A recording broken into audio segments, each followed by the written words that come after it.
Hi, everyone. Good evening, everyone, and welcome to today's panel, Women in STEM. Thank you so much to the team at Laurel Springs for supporting this opportunity. My name is Zoe, and I will be moderating this event. I'm a 10th grade student at Laurel Springs and the founder of RIBD, a community for especially teen patients with inflammatory bowel disease to connect. And I build technology at the intersection of gut health and lived experience. What started with my own health journey as a patient myself, turned into a mission to help patients turn their data into clarity, dignity, and most importantly, agency. Through programs like Harvard Ventures Tech, after winning first place at a national startup competition, I've building tools that don't just analyze disease, they actually listen to patient voices. And I'm so excited to introduce today's Women in STEM.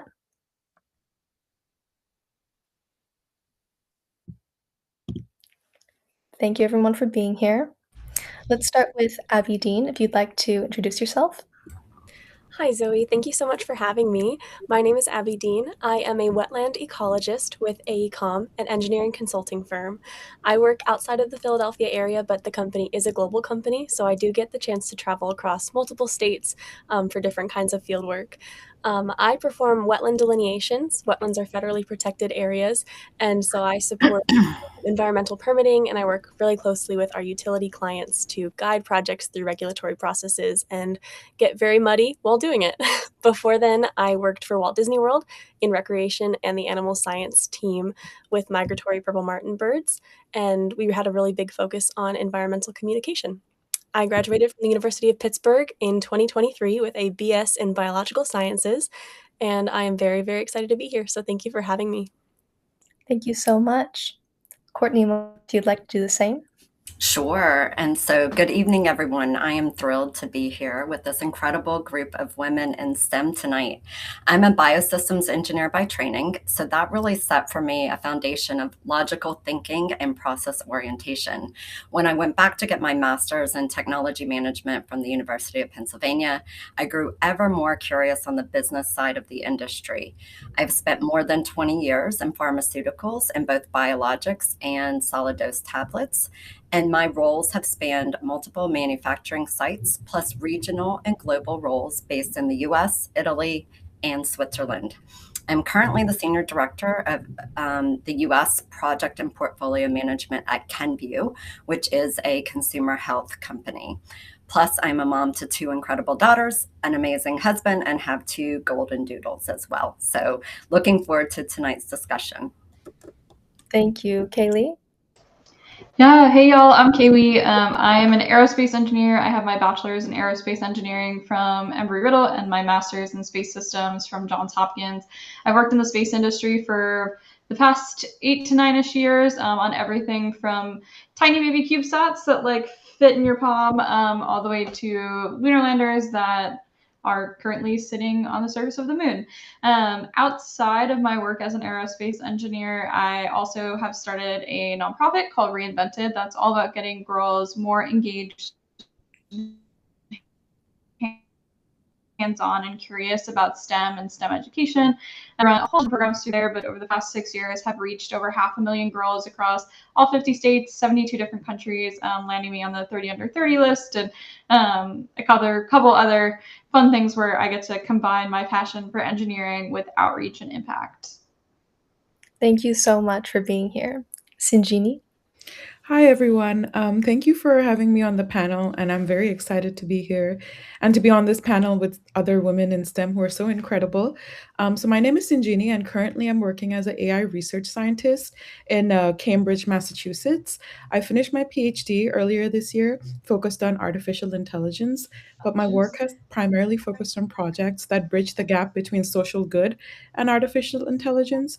So, an example would be a project that I did where I use artificial intelligence to help develop transportation networks in growing cities, where you draw inspiration from cities that already have, developed their transportation network before.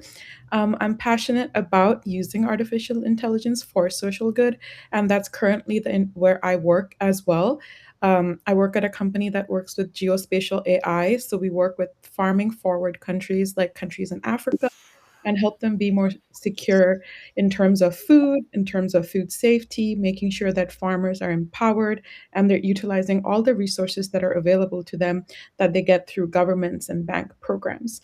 And as I said before, I'm very happy to be here. And yeah, I look forward to having a wonderful discussion. Thank you all so much for being here, and I guess we'll just dive right into some of the questions. So let's begin with Sinjini. As Yeah. an as AI is accelerating so quickly, how would you recommend younger generations get meaningfully involved today, not just learning tools, but developing ways of thinking that will still matter as models and architectures evolve? Yeah, thank you. I think that's a great question. When I was a child, I saw cell phones becoming a thing, and now everybody has a phone, and I'm seeing the same with AI. When I started my PhD, not a lot of people knew about it. I know everybody knows about ChatGPT. Like my friend's grandmother was asking her how to use ChatGPT. So, like technology really changes so fast and it's everywhere. And, I think something that is really important with that is to find what you're passionate about and stitch that into what you're good at. And so that way, as technology is changing, you are still true to what matters to you and where you can bring your unique talents. And the way that I see it, changing technology is just a means to an end. Right now, there is a need for ChatGPT or models like that in the market. So it's being developed. Maybe 2 years down the line, there will be a need for something else, and we will have technology move that way. But if you take your skills and if you stitch it into the things that you're passionate about, I think you can really stay adaptable to the changing climate. And this is a very personal thing. I feel like everybody is passionate about something else. So this would be something that is really, really unique to you. Secondly, I think I would say that being curious goes a long way. Like you have to start asking why, like why this model, why this coding language? Why should you even learn one tool over the other? Not everything is going to be important. So I think that's where, figuring out what you're passionate about will help you figure out what tool or technology or coding language or even what program at a university will align best with what you want to do with the rest of your life. And deciding how and where you want your work to matter. So I think those are the two most important things to keep yourself adaptable in a changing, a technological landscape, because things will change at a very fast rate. And we want to, I think at least, that there's a lot of merit in bringing your own unique skills and passions to whatever you're doing professionally. Absolutely. Couldn't agree more. Abby, Sanjini mentioned mindset and being passionate, but when you're out in the wetlands translating complex ecology for clients, what skills should a team be building now to be an effective communicator? That's a great question, thank you. I would love to echo everything that Sinjini was saying about mindset as well. With my job, I typically work less on the client side, but everything that I do will eventually go to the clients. Everything is translated to the clients. And with the wetlands, it can all be very jargony, lots of confusing science terms and things like that. And so it's very important that we can help these clients to navigate the permitting side of things and to minimize the environmental impact on wetlands that are going to happen. And so the first step is that everything that I do has to firstly be understood by me to be able to then translate it to someone else. All of the field notes and the data and the photos and the reports and the maps and everything that becomes big decisions that impact budgets and permits and big projects, and all of that affects the consumer as well. And so the biggest part of effectively communicating something is to first really understand it yourself. Because if I didn't understand what I was seeing, I couldn't then turn that information around and give any advice to any clients. So the first piece of advice I would, again, echo what Sanjini was saying, was to ask why and to never just take something at face value, to always seek a deeper understanding of what you're doing, because that will then transform your product or your deliverable for the better. And on top of that, I don't just work for the client, but for the public community. So we have landowners that will come up to us when we're trucking around on their property and say, "Hey, what are you doing? What are you building here?"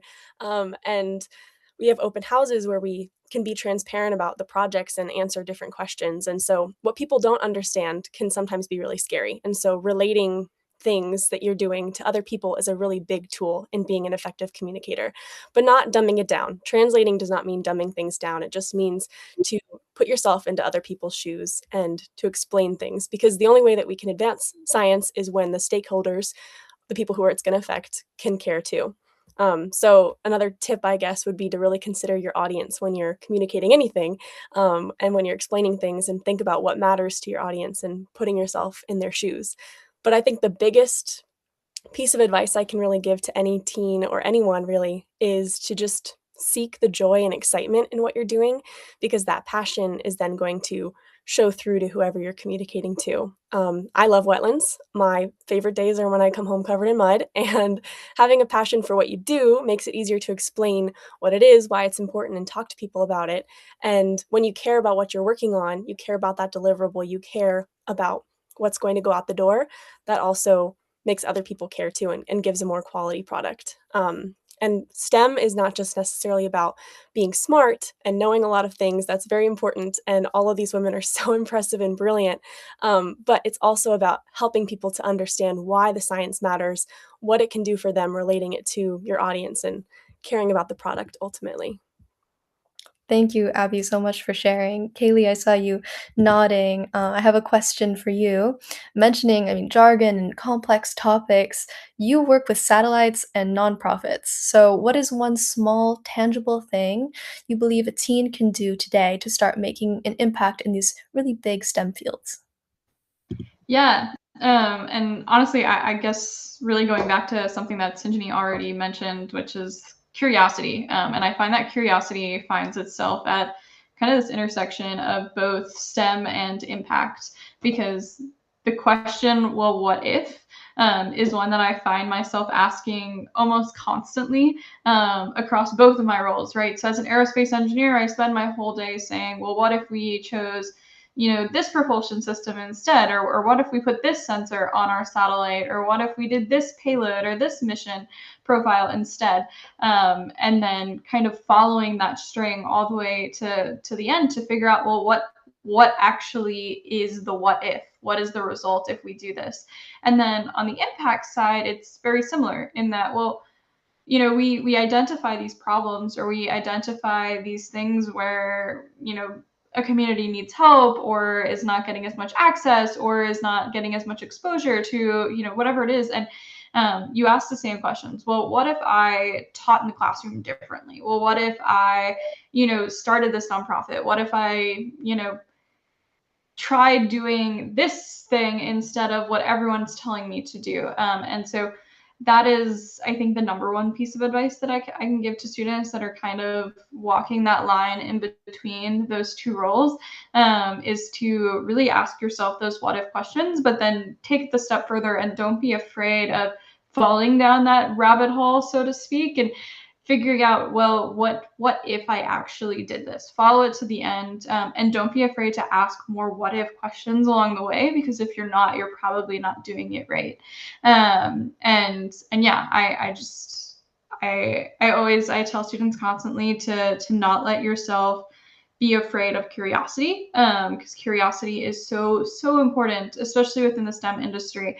And so being openly curious is going to the thing that helps the entire STEM community create innovative solutions. It's going to be the thing that helps lead us to the next level of nonprofits and giving back and impact. And so yeah, do not shy away from the 1,000,001 questions that come up in your head. Let them exist and follow them through. Thank you. Yes, I mean, speaking of creativity, um, Courtney, how did you go from coding for process equipment to leading big projects across multiple countries? Yeah, it's a great question because honestly, I had never envisioned that I would have done that when I started out in my career. I had always been, very technical. I indeed started out coding process equipment in our manufacturing facilities for biologics products. And at the end of the day, it's about opportunity and what someone else saw in me and asked me if I was interested in coming to work for her and leading a team.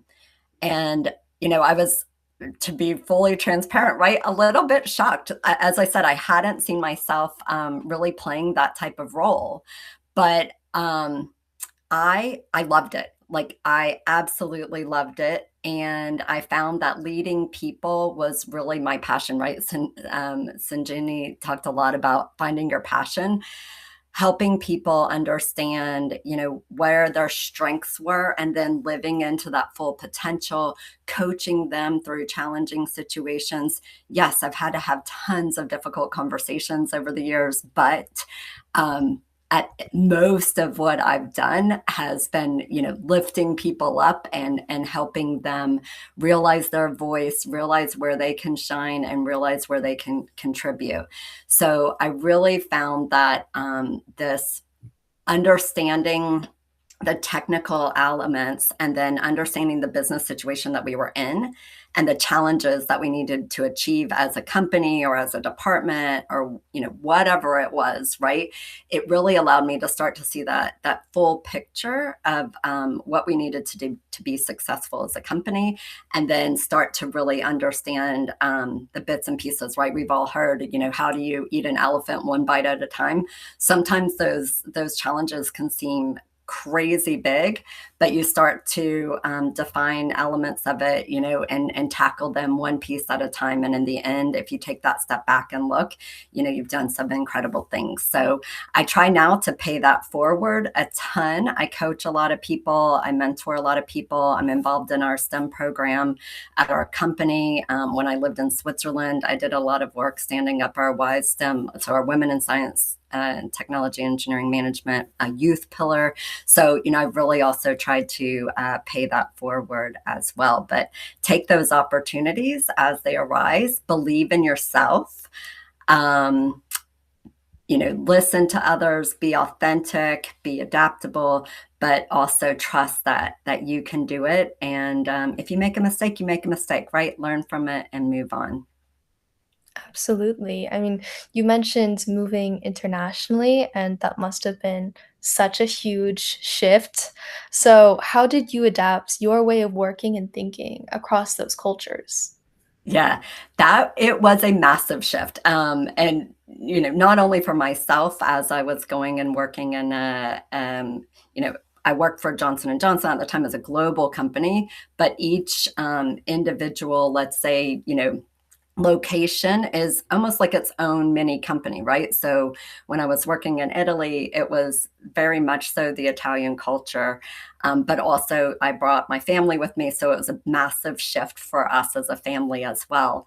But I think the number one way that I found to be successful there was to be open.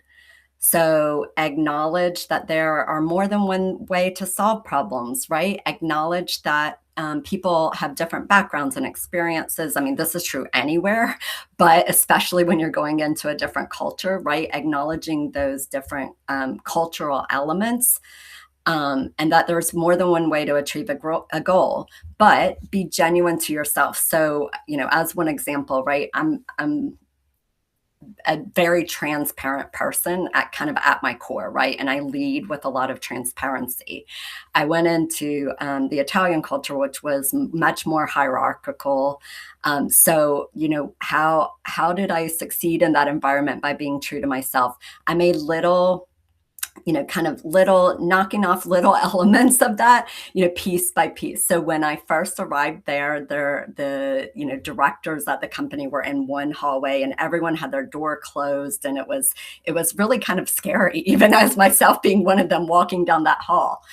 I'm very approachable. I like to have an open door mindset. So by the time I left 3 years later, all the doors were open. I was able to really influence and bring some of my style also to, this company, while I also learned a lot of their style. It's a very relationship driven country, very, our well, country and company culture, whatever. And it's very, I learned to start every single conversation with asking, how they're doing, how is their family, if their mom was in the hospital, how are they doing, right? So it's a give and take, and being that respectful of the local culture and customs, but also feeling confident and being genuine and to yourself. Absolutely. I mean, those were excellent, excellent points you made. Regarding navigating different environments, Sinjini, you've mentored many underrepresented students. So, what's one approach that helps women specifically thrive when they hit academic gatekeeping, maybe imposter syndrome, or other institutional barriers? Yeah, I think this is my favorite question, only because I think that everybody here has experienced this at some point in their lives.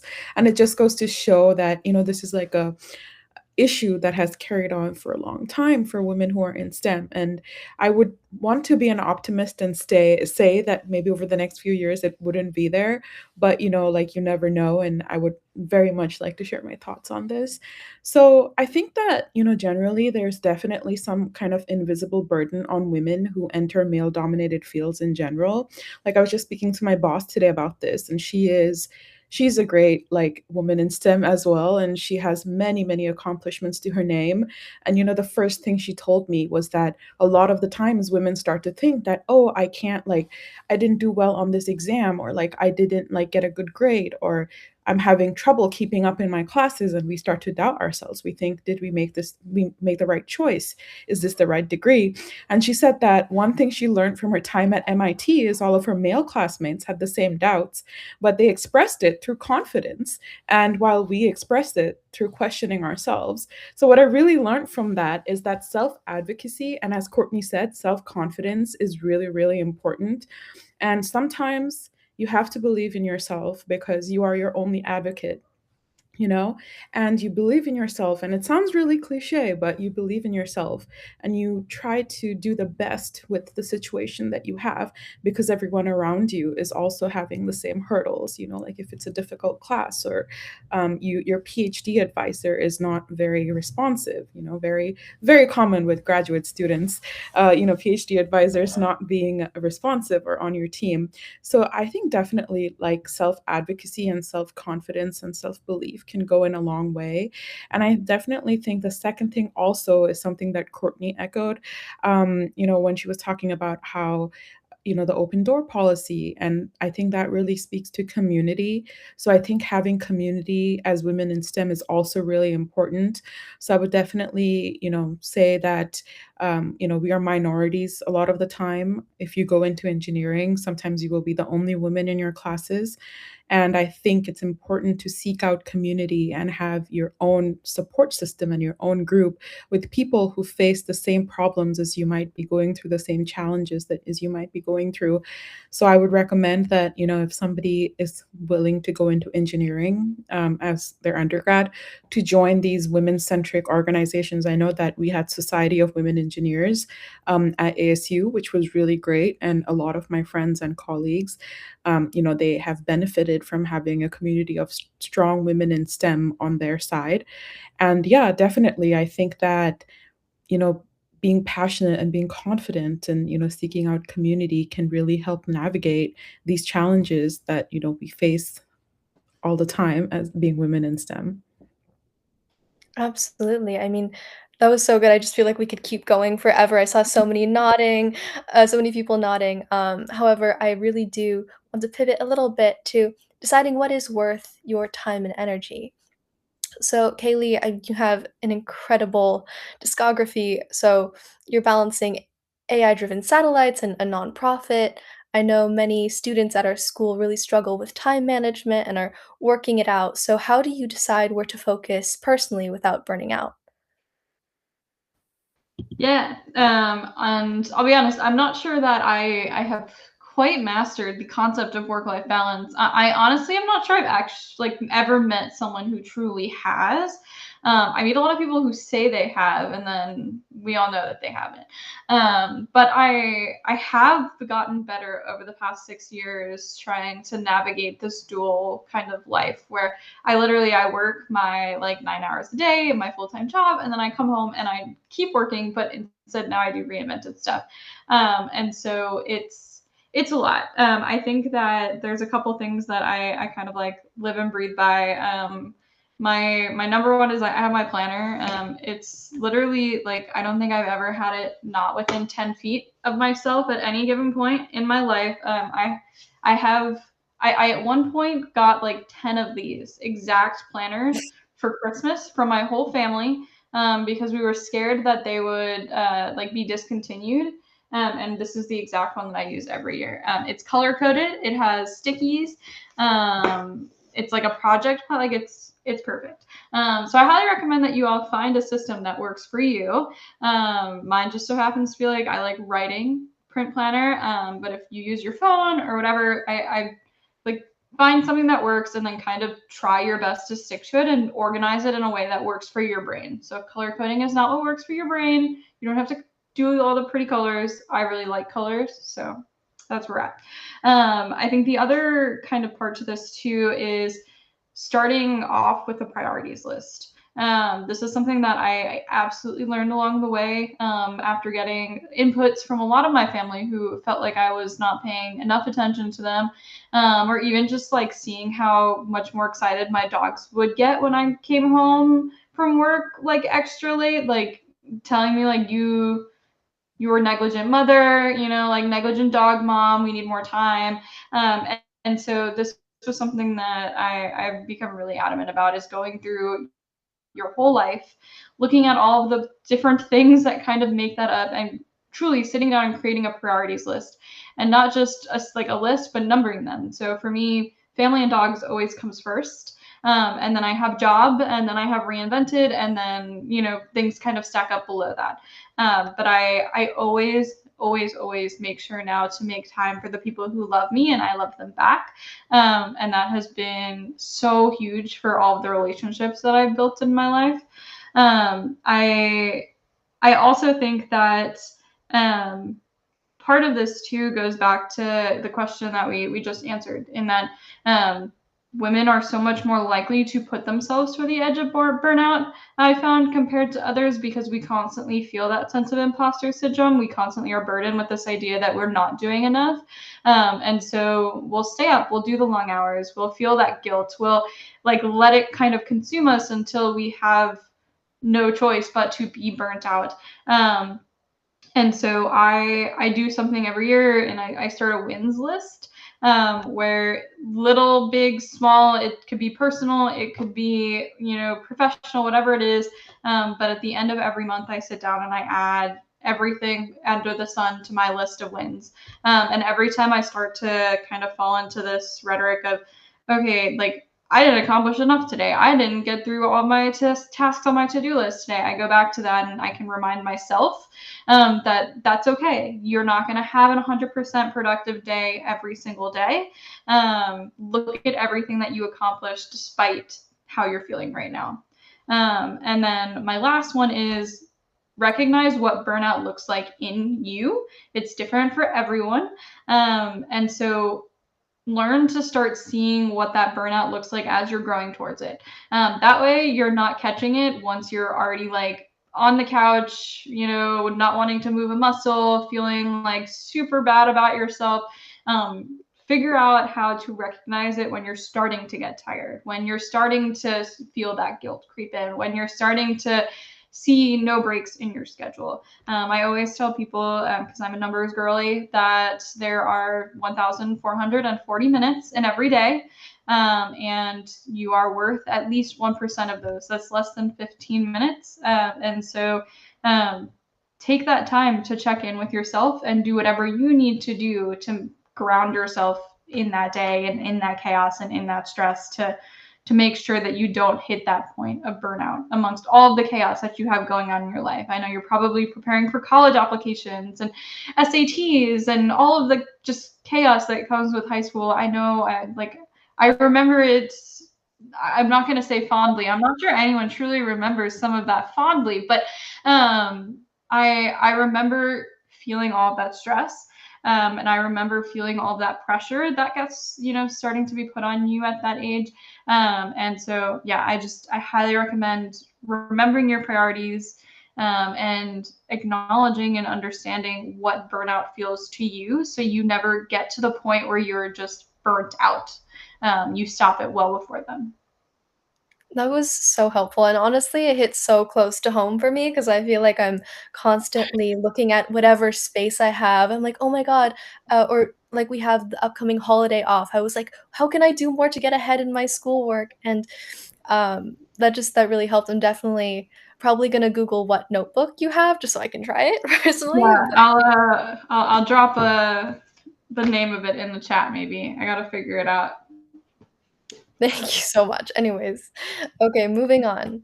Sinjini, you work in computer vision and social impact. So, how do you personally decide which problems need AI and which are actually better solved without it? Yeah. I know recently there's this trend of larger companies just, doing everything with AI, like AI interviews. Like you apply for a job and they have an AI schedule a Zoom interview with you, and just everything just being done with AI. And I think my personal view on that is very different from whatever is happening. So as an example, like one of the largest challenges of working in AI is the problem of scale.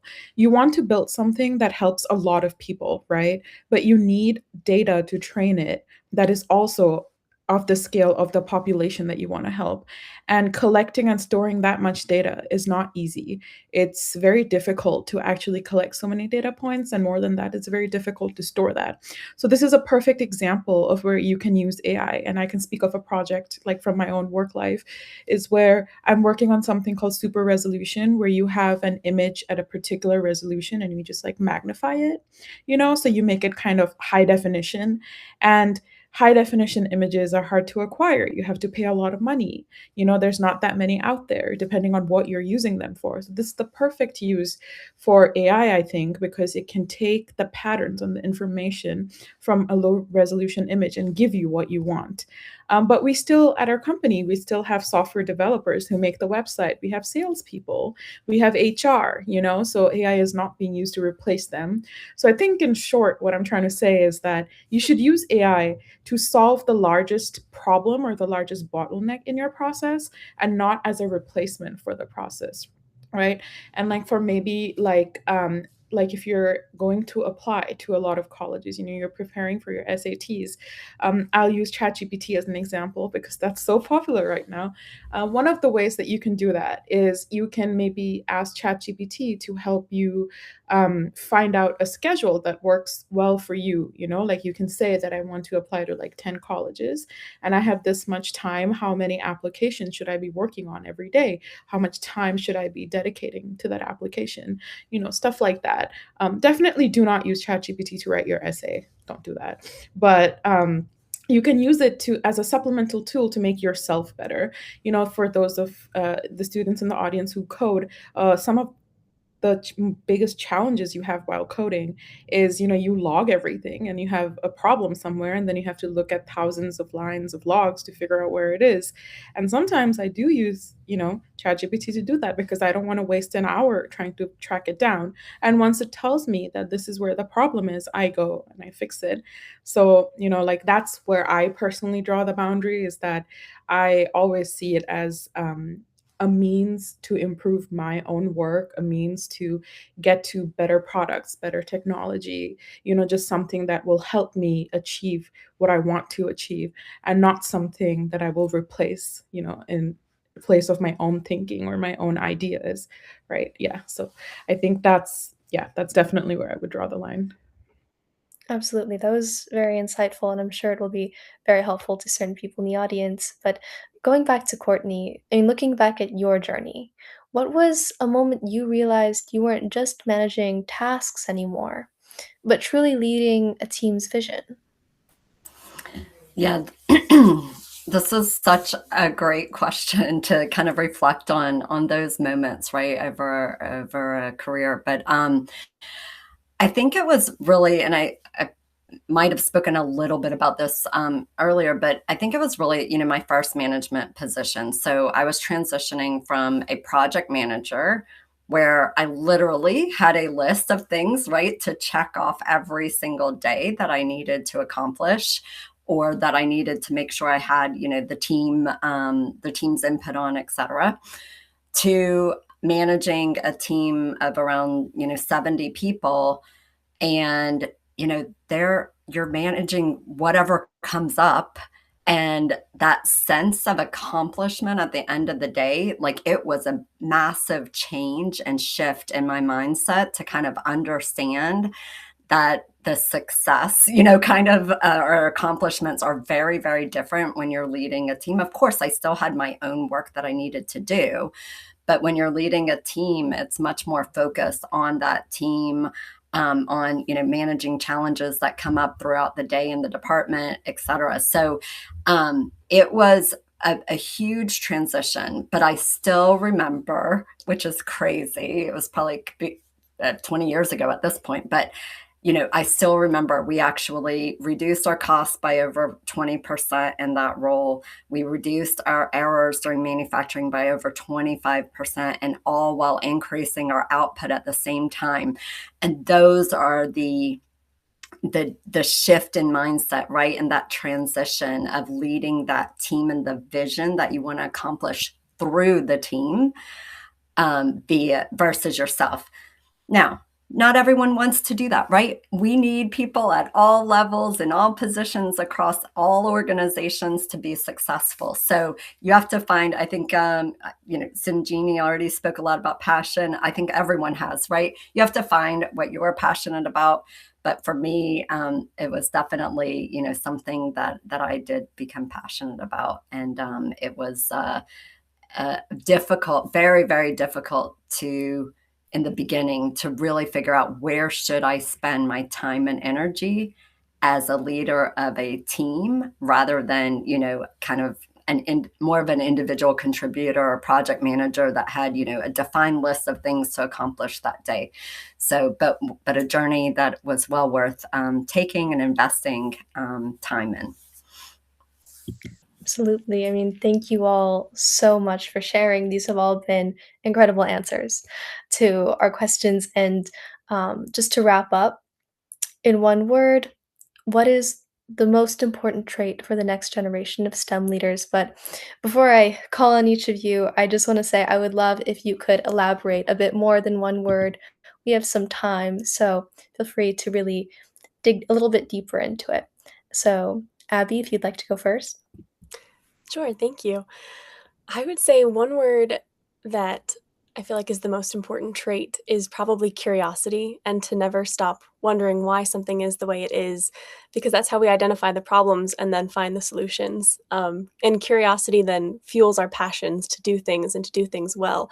But in that passionate route, always having a sense of positivity with that curiosity and saying yes to any opportunities that come in your way, and not being afraid of failure, because you have to kind of keep your head up. When you're curious, you're going to find roadblocks. You're going to find that this hypothesis was wrong or what you thought was incorrect, and not being afraid of that failure and seeing that as a way that you can overcome and do better next time, and seeing that as, instead of a roadblock, just another route that you can take. So curiosity and always staying curious is, I think, the biggest part of STEM. Definitely. Courtney? So thankfully, I came up with 2 words because curiosity was also one of mine. So the second word I had is resiliency, right? So, I mean, we live in this state of rapid change right now, right? I mean, in our home life and our careers and our jobs and the schools, there's just, massive amounts of rapid change. So learning to adapt to that change in a positive way, like Abby said, right? Having that positive mindset and spin. This could mean asking a lot of questions as change is occurring around you. It could mean taking some quiet time. to really reflect and understand on your own a little bit. It can mean talking to a mentor or, someone that you really trust and find, beneficial to speak with. You have to find, what works for you because everyone's a little different. But secondly, don't forget to take care of yourself, right? Kaylee highlighted this as well with her priority list and recognizing burnout. For me, I need to get to the gym regularly. And I find if I don't go to the gym, like I can tell a massive difference in my mindset. I become much more, kind of negative versus I'm typically an ever optimist. In my overall attitude, my sleep, etc. So you have to make sure that you're spending that time on what's important to you and keeping you who you are and addressing your well-being as well. So resiliency overall is my word. Thank you Or so trait. much. Yes, definitely. That wellness is so important. I'm definitely learning that. Okay, Kaylee, if you'd like to share. Oh man, Abby stole mine too. Oh man, that's okay because I We know it's think that important. it's so important. Curiosity is so important. It's like it is truly is the foundation for STEM.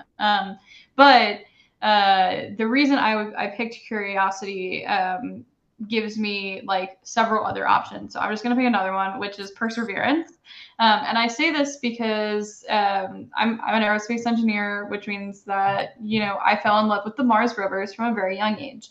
And there are folks that work at JPL and NASA who very adamantly will tell you that the reason that the rovers are called curiosity, ingenuity, perseverance, spirit, opportunity is because those are the traits that it takes to be in STEM and even, more specifically to be in the space industry because literally we explore the unknown and a lot of STEM is that. But there's a reason why they're called that and not A plus or straight A student, or Dean's List. And it's because it's never been the grades or the scores or like this pros and cons list type of thing that matters. It's always been these soft skills that and not even the technical skills, right? It's the soft skills that truly are what makes a good engineer, a good scientist, a good leader. And so I always lean on that one when asked this question. Thank you so much. I mean, I hope Sinjini, I hope Abby didn't also steal your word, but, what word would you like to share with us?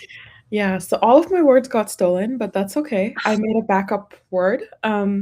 So I know this is about like, mindset and like like a trait that you would want the next generation of STEM leaders to bring.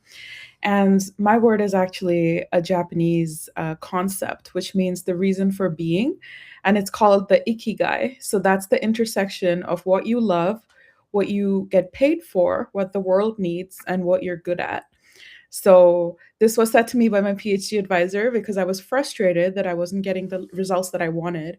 And they told me that and at the end of the day, like publishing papers matters and getting a job matters. But if you find a job in a field that you don't care about, that, doesn't inspire you, doesn't, like force you or like even motivate you to be imaginative, like you will not be happy and you will not understand why you are here. You will ask, why am I at this job? And that's another way that a lot of people burn out.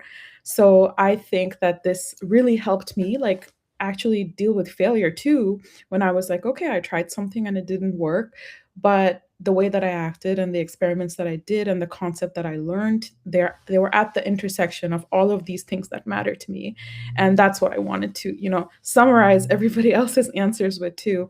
So it's the concept of ikigai. And I think that's very important to go into the world with, even outside of STEM. Yeah. Absolutely. I mean, thank you all for sharing these notes that rounded out so beautifully. I believe it's time to move on to our audience Q&A. But thank you so much.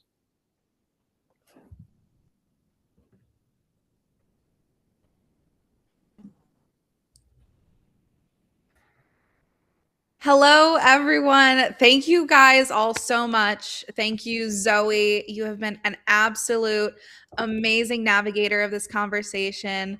You have truly dug so deep into what it means to be a woman in STEM and to overcome hurdles and obstacles and to excel in whatever field it may be that is these panelists' passions. And thank you to all the panelists as well for your amazing insights. I know even myself, as somebody who is fully in a career that is not necessarily STEM, I am so inspired and I see the aspects in my everyday life that you guys continue to inspire. And I'm sure for all of our people at home who are watching, our students, our families, I'm sure they feel so incredibly inspired by your guys' words. So thank you so much. And they were so inspired that we have received quite a few questions from the audience. So I am here to share those with you now.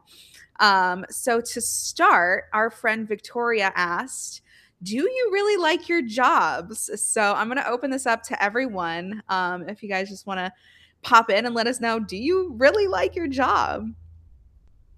I love my job. I absolutely love my job. So a big yes from me. Yeah. Yeah, I love my job. It's taken me to so many cool places. It's giving me the opportunity to do so many cool things. However, I'm also mildly obsessed with Abby's job because like playing in mud just sounds like the best career ever. So I don't know, maybe like the next couple years I'll just transition to like, is mud science a thing? Yes, it is soil science. Yes.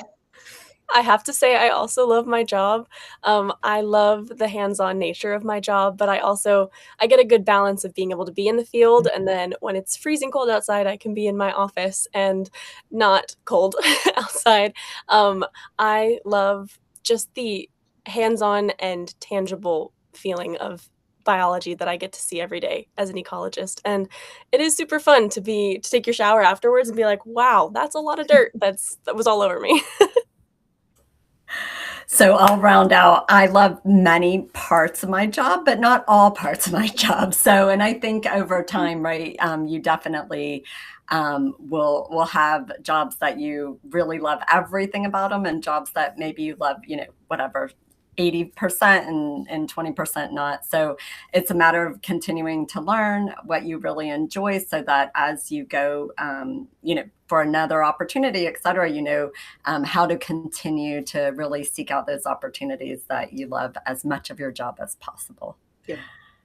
Amazing. And so we just received another question, and I'm going to actually throw this directly to you, Abby. How did you know what career to do, and why did you pick STEM? So I knew that I wanted to do some kind of science from when I was very little. Grew up in the woods. We would play outside. That was all we would do, right? Early 2000s. And so I knew that I had a passion for science, but I went into college with a very broad biological sciences. And I really discovered my true passions just by saying yes to every opportunity that came my way. When I was in college, it was the height of COVID, and so we couldn't really study abroad. And what they did offer was after my junior year, they offered an opportunity called the Tuning Lab of Ecology. And it was a 3-week intensive experience where you would go live in the swamp for 3 weeks. And every day from 9 a.m. to 5 p.m., you had class. And half of the day was spent in the classroom, and the other half you were tromping through the wilderness. And I was like, you know what? Why not? I have never gotten to do a study abroad because of COVID. So let's just say yes to this opportunity and do it. And I just fell in love with being outside. And I was like, if this is something I could do for a job, that would be an incredible opportunity. And the opportunities, they come your way when you start to say yes to things, when you have a really open mind about what you want to do. And you don't go into it with like, I'm only going to do this. This is the only path I want to take. Even if you do have a very good idea of what you want to do, being able to just say yes to anything, I think is a big yes to your future, and it can really take you wherever you're not expecting to go, but ultimately where you're meant to go. Amazing. That is such great insight, Abby. So we have another question from our friend Antoinette. And I'm going to throw this to you, Sinjini. She asks, if I want to get involved in AI, what should I self-study? What areas or industries would be good to start an AI startup in? Oh, okay. So I'm going to answer the first part first because I think that's a little more easier for me to answer, you know? So I think AI is primarily just mathematics, and a lot of the people who are like a lot of my peers and colleagues and my bosses, they all have math backgrounds. So linear algebra and calculus, these you need to know these things. You need to know these basics if you want to understand how AI works and why it behaved the way that it did, right? I know right now it's very accessible and it's kind of like plug and play. You can take someone else's model and you can put your data through it and you get some result. But I do really believe that having a good and strong foundation in mathematics can really help that.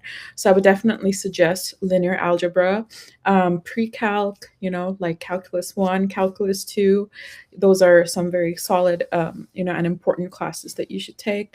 And coming to actually coding, a lot of AI is just Python. So just brushing up on your coding skills, doing, like solving problems with them. It doesn't have to be making AI, but if you've ever heard of this website called Lead Code, so you can go on there and every day they give you you can choose a problem of a different difficulty and just kind of, it makes you think. That's, like that's super important. Like it'll tell you that, oh, like write some code that calculates the volume in a well that's draining at like some rate, right? And you're like, wait, this is math, but then you have to write code for it. So, it just really pushes you to think outside the box and come up with very creative solutions. And that is a big part about learning, understanding, and interpreting how AI should work.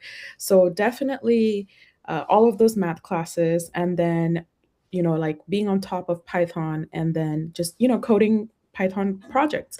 And I would definitely say, like, I know I say this a lot, but I would definitely say that when you're coding something, code something fun. Like, you don't have to code anything boring. Like, you can code something fun. Like, one of the things that I coded a while back was just like, like, oh, it's like it's about like election systems. So if you just use like ranked choice voting instead of like the electoral college, like how would votes look like? Like ranked choice is where you just give your preference of who you want to win in order of like how much you like them.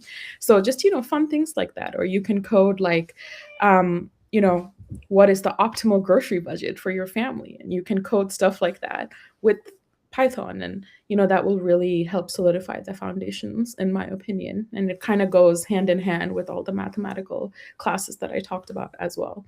The second question about the startup, yeah, I think that we're at that time in AI development where there's a lot of room for where it could be used. Like, just speaking from experience, like I did not know that geospatial AI was a thing, and I work in it now. So I did not know that. And I met somebody who works at a large pharmaceutical company. I can't say which one, but they're basically using AI to help diagnose cancer in cells that they biopsy with microscopes, right? And you would never think that this would be something that you would want to use AI for, or it could be used for. So if you're really interested in starting your own startup, I think you have to find like one problem that needs a solution. And I think the best way to find that is to just observe the world around you. There might be this niche, this problem, this like want, I call it, for things to get better. And then you could use AI to come up with the solution for that. Yeah. I think, yeah, that would be my answer. That's an amazing answer, Sinjini. Thank Yeah. you so much. And so we have a question from one of our LSS math teachers, Gina. She asks, how has networking brought you to where you are today? Where was the strongest place for that opportunity? And I'm going to pass this off to you, Courtney. Great question. It's so important. I have already said I'm a transparent person, right? I'm an introvert at heart, right? So I get my energy, on my own. Over time, like networking is so important, right? Like you have to figure out like how do you be true to yourself and know where you get your energy and all of that. But then also, depending on what you want to do, find those opportunities and put yourself out there in those spaces. So it has been different at different stages of my career. So someone mentioned SWE earlier. I was really involved in that. I was in pharma, so ISPE was another organization that I was heavily involved with. But then being a part of a mentoring program as I've grown. So almost we had at one point in time this idea of reverse mentoring. So it's working with some of the younger generation, and it goes both ways, right? So I'm learning from them as they're also learning from me, different areas that the different generations, have strengths in. But, all in all, it kind of depends on, what your industry is, what point you are in your career, but definitely finding either an organization, external or internal, to get that sense of community, to talk to other people, and to see what's out there is highly, highly important. Amazing. And so I have a question for you, Kaylee. What gives you the most hope about the future of women in STEM? Ooh, that's such a good one. Yeah, that's such a big question. Yeah, so I mean, I work with students every single day through Reinvented, right? And I get to present them with challenges and give them hands-on projects and ask them questions, and then they ask me questions. And I think that the curiosity and passion that I'm already seeing from the next generation has been like the number one source of hope. You'd be so blown away by the crazy things that young girls dream up in their brains, whether it's like fun, cool, interesting robots or just different ways to tackle problems. And I don't think that we give the next generation enough credit for some of the things that they think about. And so I think that is where the hope comes from. I think it's our job now to make sure that that curiosity and that imagination doesn't die off as they get older. And so that's where I think our job kind of comes into play, where we need to encourage them to keep asking questions. We need to tell them to go build stuff and break stuff and hack stuff and just get hands-on and try to make that crazy thing in their head into a reality in whatever way they see possible, because they're going to be the ones that create, the next crazy thing that we hold in our hands as, innovators and technologists. So, yeah. Amazing. And so, as a last question for all the panelists, if you could go back and give your younger self one phrase or sentence piece of advice about navigating STEM, what would it be?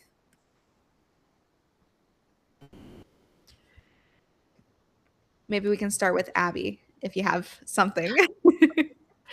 One piece of advice for my younger self, I think just doubling down on what has already been said, of just stay curious and stay open to any opportunities, and to have confidence in myself, because there are definitely roadblocks as women that we face, and challenges and people that might try to stand in our way of success and things like that. But also to know that success is defined not just in what I am doing, but in who I am as a person.